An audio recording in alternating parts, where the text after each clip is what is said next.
তুরস্কের president Recep Tayyip Erdogan বলেছেন, সিরিয়ায় কুর্দি সশস্ত্র যোদ্ধারা হয় অস্ত্র সমর্পণ করবেন, নয়তো তাদের কবর রচনা করা হবে। সিরিয়ায় স্বৈরশাসক বাশার আল আসাদের পতনের পর থেকে তুরস্ক সমর্থিত সিরিয়ায় যোদ্ধা ও কুর্দি সশস্ত্র যোদ্ধাদের মধ্যে বৈরিতা চলছে। এর মধ্যেই গত বুধবার এই হুঁশিয়ারি দিলেন এরদোয়ান। বাশার আল আসাদের পতনের পর থেকে কুর্দি মিলিশিয়া ওয়াইপিজিকে বিলুপ্ত করতে বারবার জোর দিয়ে আসছে তুরস্ক।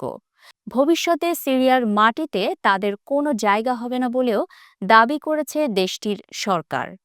এখন সিরিয়ায় শাসন ক্ষমতার পালাবদলে দেশটির প্রধান কুর্দি সশস্ত্র গোষ্ঠীগুলো বিপাকে পড়েছে।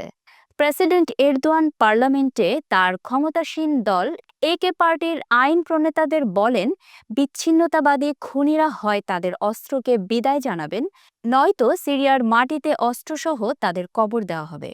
এরদোয়ান আরও বলেন, যে সন্ত্রাসী সংগঠন আমাদের ও আমাদের কুর্দি ভাইদের মধ্যে রক্তের প্রাচীর তৈরির চেষ্টা করছে, আমরা সেই সংগঠনকে নির্মূল করব। ওয়াইপিজি মিলিশিয়াকে যুক্তরাষ্ট্রের মদতপুষ্ট সিরিয়ান ডেমোক্রেটিক ফোর্সেসের প্রধান অংশ ও নিষিদ্ধ মিলিশিয়া গোষ্ঠী কুর্দি ওয়ার্কার্স পার্টির বর্ধিত রূপ হিসেবে বিবেচনা করে তুরস্ক। পিকেকে ১৯৮৪ সাল থেকে তুরস্কের বিরুদ্ধে বিদ্রোহ করে আসছে।